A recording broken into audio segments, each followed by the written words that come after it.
아주 옛날에 사랑해하고 미워해가 살았다고 합니다. 사랑해, 미워해. 근데 어느 날 미워해가 병이 들었습니다. 그리고 세상을 떠났습니다. 자, 옆에 계신 분 보고 제가 드리는 질문에 답을 하시면 됩니다. 이제 누구만 남았을까요? 옆에 보고, 옆에. 이게 평소에 안 해보시면 굉장히 어색합니다. 모르는 분한테 사랑이라니 이거 실례 아니냐 이렇게 하실 수도 있어요. 근데 우리는 모르는 사람일지라도 주 안에서 한 가족입니다. 그러니 사랑의 대상일 것입니다. 사랑이라는 말이 결코 실례되는 말이 아니라 좋은 말입니다. 하나님의 백성된 우리가 해야 할 일이 있다면 다른 일이 아니고 사랑하는 일입니다. 왜냐하면 사랑을 명하셨기 때문에 그렇습니다. 서로 사랑하라. 예수님이 주신 계명, 새 계명. 내가 너희를 사랑한 것처럼. 근데 우리의 어느 인생이 예수님이 사랑하신 것만큼 사랑하겠어요? 말도 안 되지. 근데 우리는 사랑할 수가 없지만 그 사랑이 우리 안에 올 때 비로소 사랑하게 되는 줄로 믿습니다. 끊임없이 그 사랑을 우리가 배우고 또 깨닫고 마음에 담아서 미워하는 것이 아니라 사랑하면서 미움을 사랑으로 이기는, 그래서 삶의 자리가 늘 사랑이 풍성한 성도 여러분의 삶의 자리 되시기를 주님의 이름으로 축복합니다. 여러분 작심삼일이라고 하는 말 들어보시고 또 잘 쓰시기도 하죠. 이제 새해 돼서 이제 2025년 한 해가 시작이 됐으니 그냥 지난해와는 좀 다른 삶을 살아보자. 개인적으로 그렇고 또 가정적으로, 교회적으로 좀 뭔가 좀 변화된 삶을 살기 위해서 이런저런 계획을 하죠. 영적으로 내가 더 한번 깊어져 가야 되겠다. 성숙해 가야 되겠다. 그래서 2025년도에는 갈멜선 기도에 빠지지 않고 참여하겠다. 한 번 기도하면 나는 3시간 기도하겠다. 여러분들 다 그렇게 기도하시나 봐요. 그냥. 그리고 성경 내가 한번 펼치면 절대 안 닫고 그냥 신약이면 신약, 구약이면 다 읽어버리겠다. 목표를 세웠습니다. 근데 하루 지나니까 3시간 기도가 됩니까? 안 됩니까? 성경 펼쳤는데 몇 장 읽어가다 보니까 잠이 오고 이해가 안 되고 그래서 덮어버리고, 처음 세웠던 그 마음, 계획이 무너지는 그런 모습을 보게 됩니다. 왜 우리는 작심삼일로 끝날까? 그러니까 물론 우리의 어떤 그 삶에 맞는 목표를 정하는 게 필요하겠죠. 내 어떤 그 능력 밖에 내가 감히 이루기 어려운 그런 거창한 목표를 정하면 그건 정말 안 되는 일이죠. 그런 이유도 하나 물론 있겠지만 몇 가지 이유를 살펴보니까 의지의 문제일 수 있겠다 생각을 해요. 처음 가졌던 그 마음 실천하려니 의지가 안 따라 그 중도에 포기하는 경우들이 있습니다. 그리고 또 하나는 왜 작심삼일로 끝나느냐 하면 절박함이 없기 때문이 아닐까 그런 생각을 해봐요. 정말 간절히 원하면, 그걸 하지 않으면 내가 죽는다 생각하면 하게 된다는 거죠. 병원에서 진단을 받았더니 의사 선생님이 처방을 해주는데 하루에 1시간씩 반드시 운동하셔야 됩니다. 그렇게 처방을 해주세요. 근데 운동 1시간 안 해도 별 몸에 이상 반응이 없어요. 그래서 하는데 문제가 없어. 그러면 운동할까요? 안 할까요? 안 하죠. 근데 1시간 운동 안 하면 어떤 객관적인 데이터가 딱 보이는데 혈압이 그냥 뚝뚝 떨어져 버려요. 당뇨가 막 올라가 버려요. 그럼 살 수가 없어. 그러면 운동을 할까요? 안 할까요? 눈이 오나 비가 오나 영하 20도가 되나? 더 내려가도 밖에 나가서 운동을 하겠죠. 절실함, 절박함이 없기 때문에 작심삼일로 끝나는 경우들이 많다. 그리고 또 하나는 우리가 통제할 수 없는 예기치 못한 일들이 우리 삶에 일어나는 경우들이 많이 있습니다. LA 산불 같은 경우가 그런 경우일 것입니다. 그리고 계엄이 일어난다든지 탄핵 정국이 된다든지 이거는 우리 어떤 예상 밖에 일어나는 일들이에요. 그런 뜻하지 않는 일들이 우리 각자 개인의 삶 속에 찾아올 때 정말로 새 일을 시작하면서, 아니 어떤 계기가 있어 시작한 그 일들이 와르르 무너져 버리고 작심삼일로 끝나는 경우들이 많이 있더라는 거죠. 이런 케이스에 있던 한 분을 여러분에게 소개하려고 하는데요. 여러분 2080이라고 한 말 들어보셨을지 모르겠어요. 치약에 2080이라고 하는 말 보셨을 겁니다. 근데 그 치약을 쓰시는 분들 가만히 들여다보시면 그 2080 위에 뭐라고 써 있느냐면 20개의 건강한 치아를 80세까지 보존해 준다는 그 말이 적혀 있어요. 그게 2080의 의미예요. 20개의 치아를 몇 세까지? 80세까지. 근데 여러분 80도 안 돼서 이 치아 공사를 다시 하시는 분들이 참 많아요. 썩어서 빼거나 뭐 다쳐서 빼거나, 그래서 다시 임플란트를 해야 되거나 이런 분들이 참 많잖아요. 근데 이 치약인데 치약을 판매하면서 2080의 문구를 써 넣은 거예요. 소위 마케팅을 한 거예요. 그러니까 이분이 누구냐면 조소환이라고 하는 분이세요. 샴푸와 린스가 옛날에는 따로따로 했잖아요. 근데 하나로 되어 나오는 게 있잖아요. 물론 지금도 샴푸 린스가 따로따로 되어 있지만 하나로 쓰는 샴푸가 있습니다. 린스와 샴푸를 그냥 하나로 섞어가지고 그걸로 하면 끝나는 거예요. 이 마케팅을 하신 분이 누구냐면 조소환이라는 분이세요. 근데 이분은요, 여러분이 이제 인터넷 유튜브로 들어가시면 치면 다 나와요. 거기서 간증을 한번 보시면 돼요. 근데 이분이 삼사관학교를 졸업하고 이제 군대에 생활을 하게 되는데 23살 소위 때 사고가 있었다고 합니다. 수류탄 투척을 하는데 이 수류탄을 잡고 이렇게 해서 앞으로 던져야 되잖아요. 근데 이분이 힘껏 이렇게 돌렸대요. 그래가지고 여기서 앞으로 못 나왔어. 뒤에 터져버렸어. 그래서 이 오른쪽 팔목 이하가 나가버렸어요. 파편이 머리에도 튀었어요. 거의 생사의 갈림길에 놓이는 대형 사고를 만났어요. 병원에 실려갔습니다. 의식을 잃어버렸어요. 깨어보니까 미라처럼 돼 있어요. 머리도 손도 온통 붕대로 감겨져 있는 거예요. 그리고 얼마의 시간이 지난 다음에 여자친구 생각이 났어요. 이분에게 여자친구가 있었는데 초등학교 때 1학년 때 한반이었대요. 그 초등학교 때 만난 친구와의 관계가 군대 생활하는 여기까지 계속됐어요. 이분은 그 여자친구를 정말 사랑했대요. 여자친구가 보고 싶었어요. 만나고 싶었어요. 근데 주저되는 마음도 있었어요. 사고로 팔을 잃어버렸잖아요. 그런데 그 여자친구가 여전히 나를 사랑할까? 혹 떠나는 건 아닐까? 이런 마음이 밀려오면서 그래도 보고 싶은 거예요. 그래서 연락을 했어요. 이 여자친구가 병문안으로 왔습니다. 이때의 상황을 이분은 이렇게 책에 적어 놓았습니다. 산도라지꽃 빛깔의 코트를 입은 하얀 얼굴의 그녀가 통합병원 문을 열고 들어서는데 그 모습이 눈부시게 예뻤다.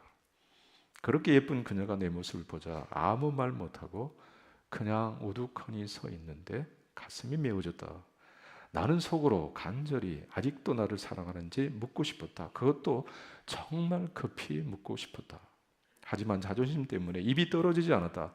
괜히 물어보았다가 아니라고 하면 어쩌나 하는 두려움이 엄습했다. 서로 바라만 보다가 한 30분쯤 지났을까? 마지막 용기를 짜내서 겨우 입을 열었다. 아직도 나 사랑해? 아직도 나 사랑해? 그랬더니 말없이 고개를 2번 끄덕였다. 고개를 끄덕이는 모습이 얼마나 예쁜지 꼭 천사 같았다. 세상을 다 얻어도 그보다 기쁠 것 같지 않았다.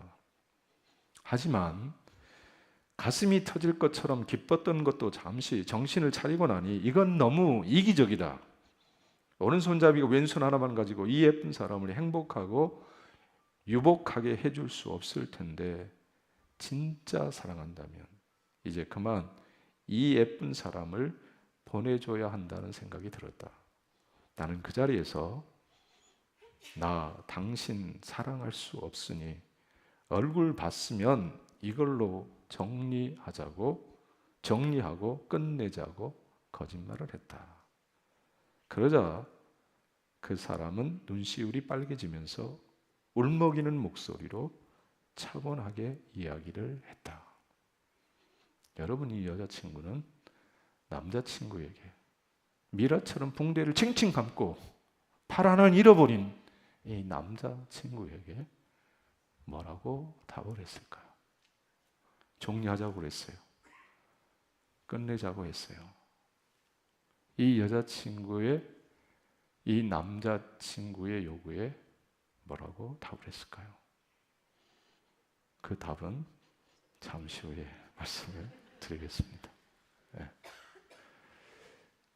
여기까지 들으시고 이 말씀을 하니까 2부 예배 때도 굉장히 실망을 하시더라고요. 아니, 왜 뜸을 들이십니까? 그냥 얘기를 해주시지.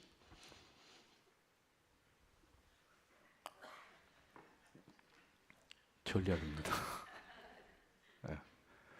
조금만 기다리시면 여러분이 궁금해하시는 그 내용을 속 시원하게 말씀을 드리겠습니다. 그런데 여기서 이제 하나 더 생각하셔야 될 거.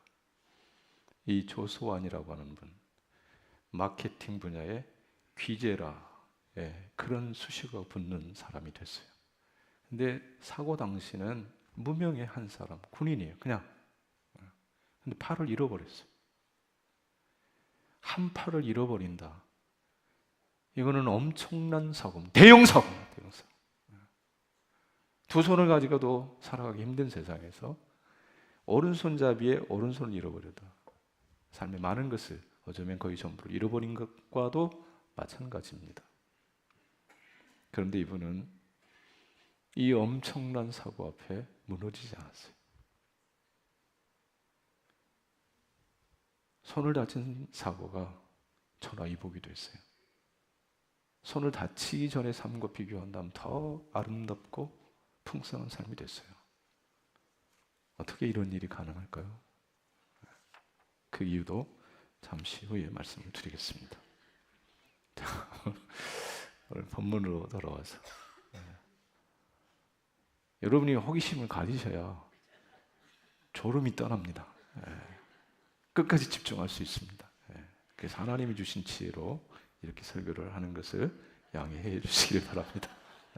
자, 본문 말씀 보면 성경을 돌아오니까 이제 하품을 하시고 이제 지루한 시간이 됐네 하시는 분이 혹 계실지 모르겠어요. 근데 성경은 꿀과 송이꿀보다 더 달다 안 달다? 달다. 성경의 진리를 알면 성경만큼 좋은 책이 없어요. 성경은 모든 성경은 하나님의 감동으로 된 것으로 교훈과 책망과 바르게 함과 의로 교육하기에 유익하다. 성경보다 더 좋은 책이 없어요.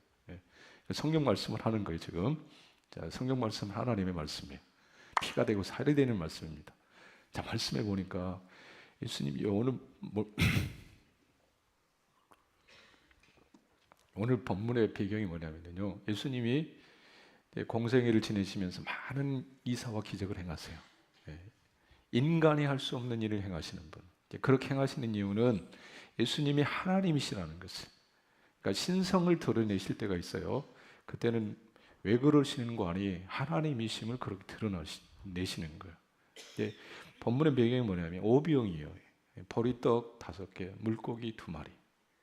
정말로 시시한 보잘것없는 한 소녀의 도시락이었어요. 그 도시락으로 5천의 사람이 먹었어요. 이거는 정말로 기적입니다. 하나님이 아니고서는 하실 수 없는 일이었어요. 12광줄이나 나왔어요. 굶주린 사람들이 배부르게 먹고 12광줄이나 남는 이적을 누가 행하시느냐? 예수님이 행하시는 거예요. 예수님은 그런 분이셨어요. 그래서 내가 생명의 떡이다. 사람들은 떡을 찾아요. 그런데 진정한 떡, 영혼의 만나 되시는 분이 누구시냐? 예수이심을 오병이의 기적을 통해서 가르치셨어요. 그런 놀라운 이적 후에 예수님이 어떻게 행하시는 거 아니? 제자들을 배를 태워서 재촉하셔서 배를 태워 건너편 벳사다 지방으로 가게 하십니다. 그리고 예수님은 산으로 가세요. 거기서 기도하십니다. 근데 문제는 뭐냐면 배를 타고 벳세다를 향하여 가던 제자들의 배가 풍랑을 만났어요. 여기 오늘 48절에 그렇게 되어 있습니다. 바람이 거스림으로 이렇게 되어 있어요. 예. 제자들이 힘겹게 노젓는 거. 옛날 성경엔 괴롭게 노젓는 거. 예. 그러니까 풍랑을 만났어요. 그러니까 제자들이 힘겹게, 괴로이, 고통스럽게 노를 젓는 겁니다. 예수님이 광경을 보셨습니다. 그리고 무리를 걸어가십니다. 그런데 제자들은 여기 밤 사경에 예수님이 제자들 향하여 걸어가셨거든요. 밤 사경이라는 뜻은 4시에서 해 뜰 때까지 아주 캄캄한 시간입니다. 칠흑 같은 밤, 먼동이 터오기 전에 그 시간에, 그 캄캄한 밤에 예수님이 무리를 걸어서 가실 때 제자들은 예수님인 줄 몰라봤어요. 유일용인 줄 알고 놀랐습니다. 그럴 때 예수님이 안심하라, 내니 두려워 말라 이렇게 말씀하십니다. 그리고 배에 오르니 바람이 그쳤어요. 제자들이 놀라게 됩니다. 이것이 오늘 성경 말씀입니다. 본문의 말씀이에요. 재미있으시죠? 재미없어요? 다 아는 얘기예요? 네. 아는 얘기도 한번 곱씹어 볼 필요가 있어요.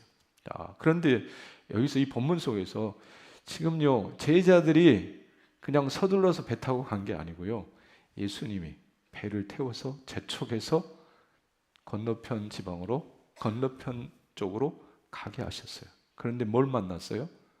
풍랑을 만났어요. 요한복음 6장, 이 사건은요, 마태복음, 마가복음, 요한복음 세 복음서에 공히 기록이 되어 있어요. 그러니까 병행 본문이라고 할 수 있습니다. 그러니까 이 본문을 정확하게 더 폭넓게 이해하려면 마태, 마가, 요한 세 복음서에 기록된 내용을 펼쳐놓고 보면 훨씬 더 이해의 폭이 넓어지는 거죠. 근데 요한복음에 보면 여기 바람이 거스린다는 말을 어떻게 표현했느냐면 6장 18절 이렇게 되어 있어요. 큰 바람이 불어 파도가 일어나더라. 바람이 거스린다는 말을 요한복음에는 큰 바람이라고 얘기를 했어요. 큰 바람, 다시 얘기하면 큰 풍랑을 만나는 거예요. 아, 바다니까 풍랑 만날 수 있는 거지, 이렇게 얘기할 수 있지만 지금 제자들이 처한 상황은 조금 생각해 보면 일반적으로 바다에서 일어나는 큰 풍랑 만난 것과는 조금 제자들이 받아들이기 어려운 그런 면이 있다는 거예요. 왜 그러냐면 제자들이 스스로 자원하여 배를 타고 가는 것이 아니라 예수님께서 배 태워 보내시는 그 항해길에 만난 풍랑이기 때문에 그런다는 거예요. 예수님이 어떤 분이냐? 제자들과 함께 그리고 제자들을 배 태워 보내신 예수 그리스도, 그분은 어떤 분이시죠? 제자들을 부르신 분이죠. 그리고 그 제자들을 부르신 예수님은 앞서 말씀드린 대로 오병이어의 기적을 행하신 분이에요. 공생애를 시작하시면서 물을 포도주 되게 하신 분이에요. 병자들을 만나요. 수많은 병자들이 있었어요. 각색 병자들이 있었어요. 인간 의사는 어떤 방법, 어떤 약을 써도 치료할 수 없는 병자들이 있었어요. 그 병자들을 말씀으로 치유하시고 일으키시는 분, 그분이 예수님이셨어요. 그 예수님이 배 태워 보냈어요. 가라고 하셨어요. 그 바닷길에, 항해길에 풍랑이 일어났어요.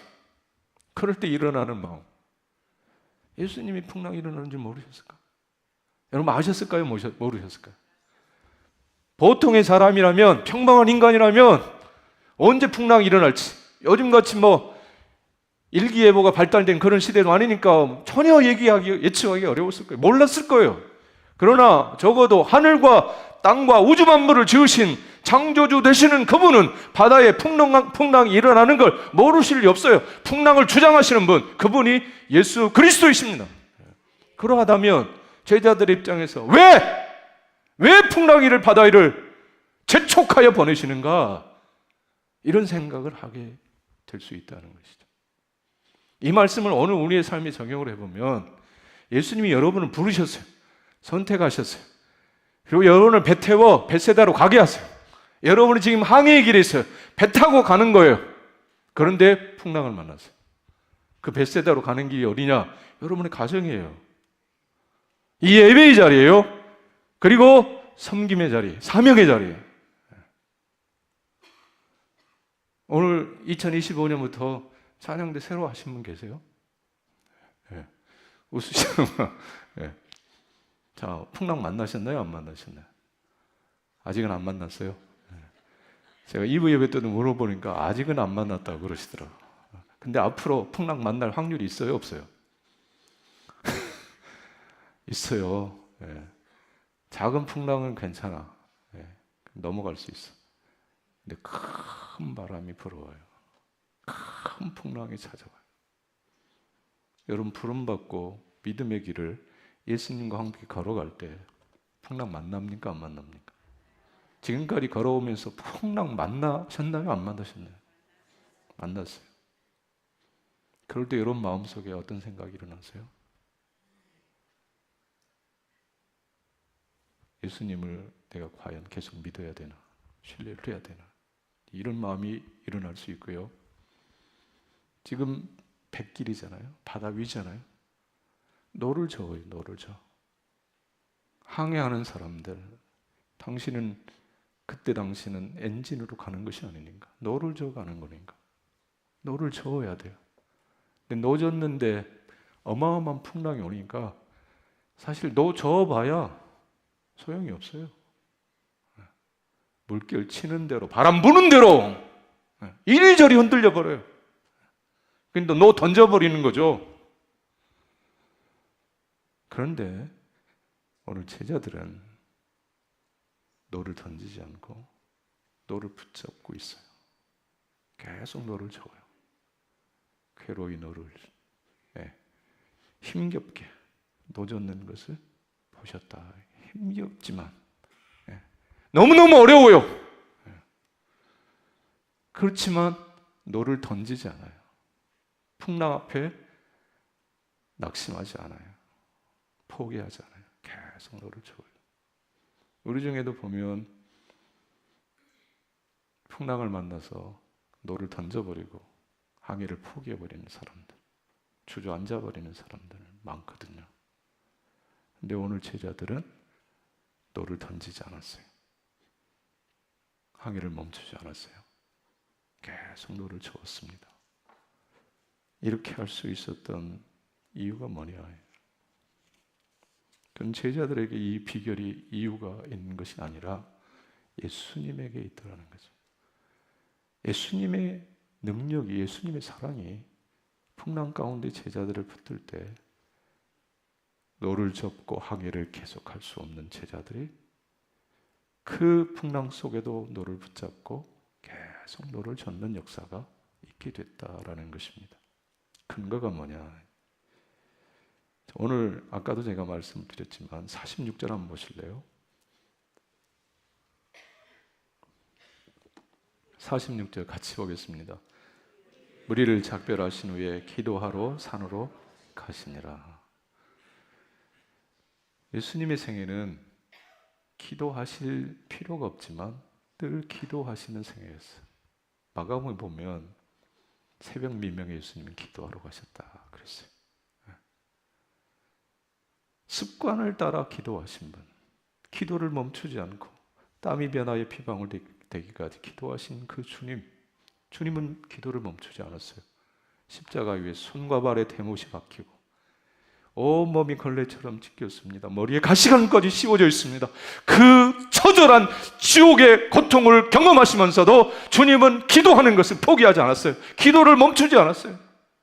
엘리 엘리 라마 사박다니, 하나님 앞에 단원의 기도를 들으십니다. 그리고 아버지여 저들의 죄를 사하여 주옵소서.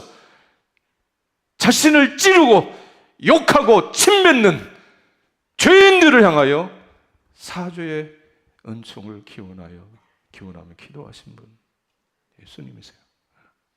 지금 여기서도 기도하시니 어쩌면 특별할 것이 없는 그런 예수님을 모시는데, 이 예수님이 이 시간에 무엇을 위해 기도하셨을까?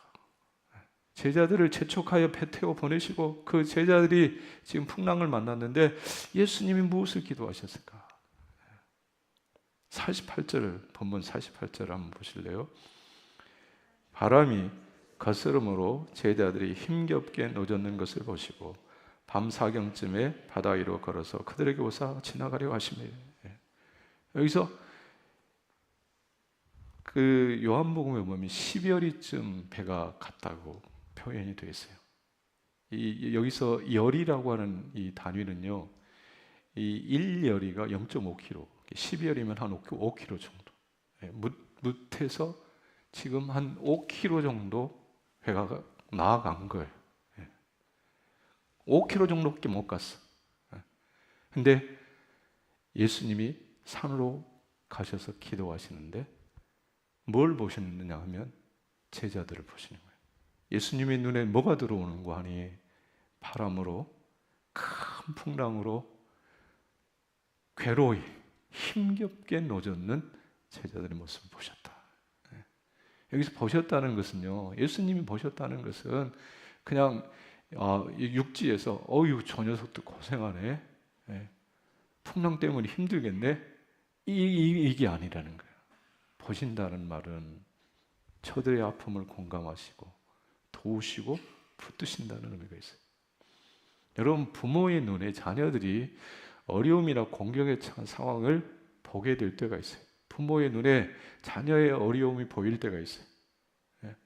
길을 건너고 있는데 내 아이가 지금 길을 건너고 있는데요, 차가 오고 있어요. 가만두면 차에 치일 것 같아. 그럴 때 부모된 사람의 부모가 그 광경을 보면서 어떻게 하고 있어요? 이렇게 뒤짐지고 있어요. 야! 근데 소리도 잘 안 들려. 근데 이렇게 뒤짐치고 있다고요? 그럼 부모의 자격이 없는 거죠. 보는 순간, 위험을 직감하는 순간 반사적으로, 자동적으로 부모는 튀는 거죠. 뛰어가는 거죠. 그리고 온몸으로 자식을 막는 거죠. 이게 보는 거예요. 예수님이 보셨어요. 기도하시는 예수님이 제자들의 그 어려움을 보시는 거예요. 그리고 가시잖아요. 가시는 거예요. 제자들 위로하시는 거예요. 안심하라. 내니 두려워하지 말라. 풍랑 앞에, 풍랑은 있는 거야. 그런데 내가 있다. 내니 두려워하지 말라. 그럴 때 제자들이요, 그 노를 버리지 않고 포기하지 않고 계속해서 항해할 수 있고, 그 배에 주님이 오르실 때 풍랑은 그치고 결국 원하는 목적지에 순식간에 이르게 되는 그런 역사가 있게 되는 것이죠. 예수님은 어떤 분이십니까? 인생이라고 하는 항해의 길에 수많은 풍랑을 만나 괴로이 노를 젓는 인생들에게 용기와 힘을 주시는 분, 노를 던져버리고 좌절하고 절망할 수밖에 없는 인생에게 힘을 주시는 분, 아니 대신 노를 저어주시는 분, 어떤 풍랑 앞에서도 낙담하지 않고 좌절하지 않고 항해를 계속할 수 있도록 도와주시는, 인생이라고 하는 배에 선장해 주시는 분, 그분이 바로 예수 그리스도이십니다. 여러분, 성경을 보면 이 예수님이 항해를 계속할 수밖에 없는, 계속할 수 없는, 그 풍랑이는 바다에 침몰할 수밖에 없는 인생들을 다시 일으키시는, 그리하여 계속해서 물살을 가르고 천국보고를 향하여 계속해서 항해하도록 인도하시는 모습을 우리는 성경에서 확인하게 돼요. 12회를 혈루증으로 고통하던 여인, 소경의 아들로 태어나 구걸하며 살던 거지 바디메오, 인생의 풍랑으로 괴롭게 노를 젓는 인생들이었어요. 바람으로 인하여서 힘겹게 하루하루를 사는, 그러다가 포기할 수밖에 없는 자들이었어요. 의사에 찾아가잖아요. 많은 돈을 주잖아요. 그런데 나아지지 않아요. 소경, 거진, 바디메오 날마다 구걸이요. 지나가는 행인의 그 건네는 동전 한 입 바라보며 매일매일을 위태롭게 살아가는 인생이었어요. 그런데 주님이 찾아가십니다. 혈루의 그늘을 말려주시고 어두운 두 눈을 열어주시며 그 풍랑 앞에서 침몰하지 않고 새로운 인생의 길을 기쁨으로 달려갈 수 있도록 만들어 주시더라는 것입니다. 예수님은 이런 분이십니다. 풍랑에는 바다, 그 거칠은 바다, 거기에 좌절하고 낙심하고 침몰할 수밖에 없는 인생들을 위로하시고 격려하셔서 중단하지 않고 저 천성까지 안전하게 이끌어 가시는 분, 그분이 바로 예수 그리스도이십니다. 앞서 말씀드린 조소환 장로의 여자친구, 이 조소환 청년이 이제 그만 정리하자, 떠나라, 그렇게 얘기할 때 이 여자친구는 이렇게 얘기를 했습니다. 지금까지는 당신에게 내가 필요 없었는지 몰라요. 그런데 지금부터는 당신 곁에 내가 있어야 합니다. 지금까지 만나는 동안에 당신에게 내가 어떤 존재였는지 몰라요. 필요 없는 존재였을지도 몰라요. 그러나 적어도 지금은 내가 당신에게 필요한 존재입니다. 나 못 떠나요? 나 안 떠나요? 그렇게 얘기를 했습니다. 그리고 다니던 직장을 그만두고 병원 옆에 방을 얻어 이 남자친구를 간병합니다. 근데 어느 날 이 여자친구의 아버지가 찾아오셨어요. 당시 22살. 예쁜 딸이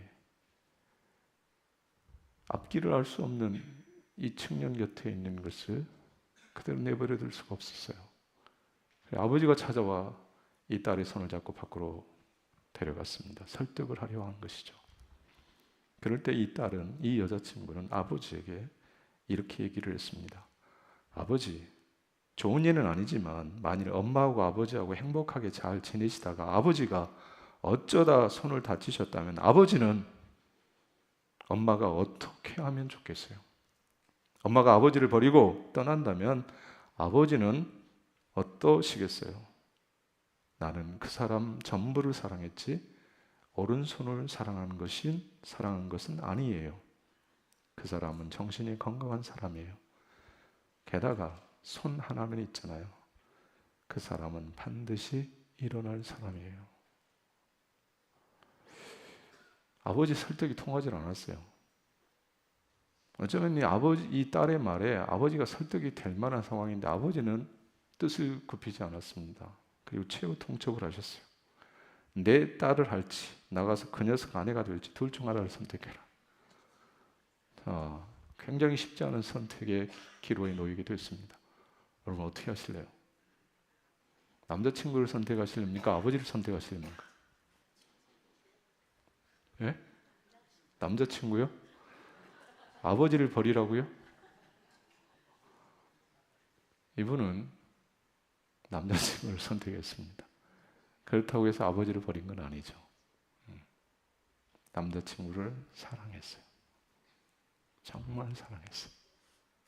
그래서 남자친구를 선택하고 즉경성으로 간병을 했습니다. 자, 이런 여자친구의 사랑을 덧입은 조소환 청년 23살 육군 소위 팔 다쳤으니 군생활 제대로 이제 못해요. 의가사천역을 해야 되는 거죠. 이분은 이렇게 결심을 했습니다. 열심히 노력하여 평생 이 여자를 행복하게 해주겠다. 누구라도 이런 사랑을 경험하면 이런 생각, 이런 각오, 이런 결심하지 않겠어요? 안 그래요?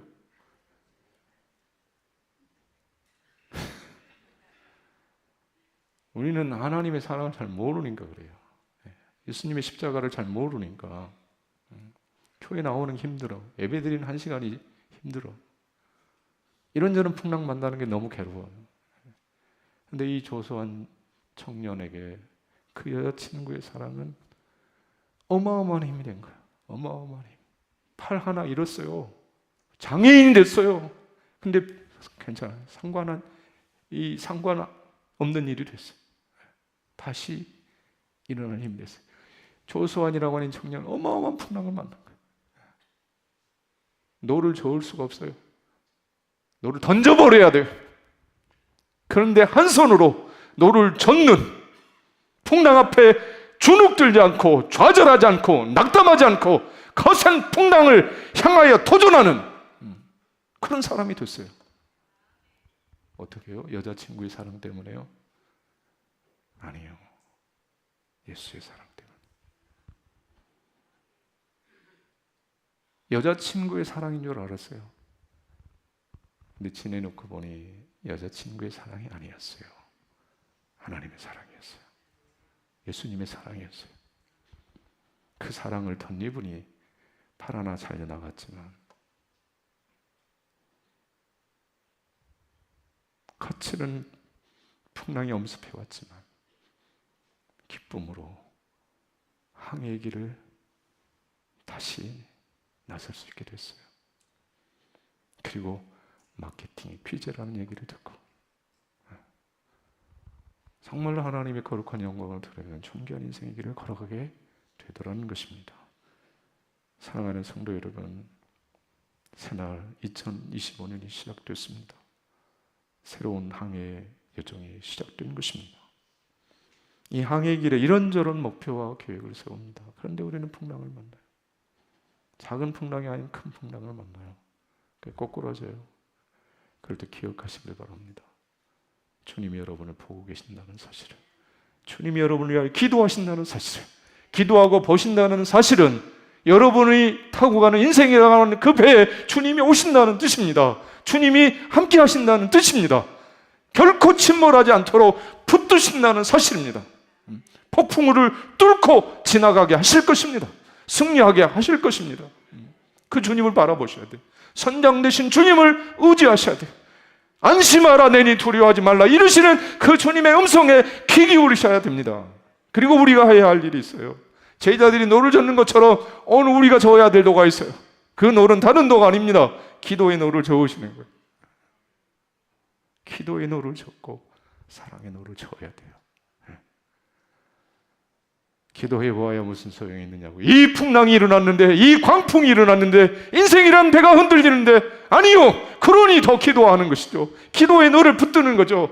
그러면 주께서 오십니다. 다가오십니다. 역사하십니다. 풍랑을 잠재우십니다. 풍랑을 뚫고 갈 힘을 주십니다. 기도하시면 됩니다. 2025년 이 한 해 여러분 갈멜산 기도의 자리에 한번 달려 나오세요. 오셔서 한두 번 놓쳤다가 끝내버리지 말고, 너 던져버리지 말고 끝까지 노를 붙잡고, 기도의 노를 붙잡고 주님 앞에 서 계시면 주님이 풍랑을 잠재우실 것입니다. 그리고 물살을 가르고 거친 풍랑을 헤치고 원하는 목적지에 반드시 이르게 하실 줄로 믿습니다. 풍랑 앞에 좌절하고 낙심하는 비겁한 인생이 아니라 거친 풍랑 속에서도 선장 되시는 주님 바라보고 기도의 노를 젓고 사랑의 노를 저어 믿음으로 승리하시는 존귀한 예수님의 사람들이 다 되시기를 주님의 이름으로 축복합니다.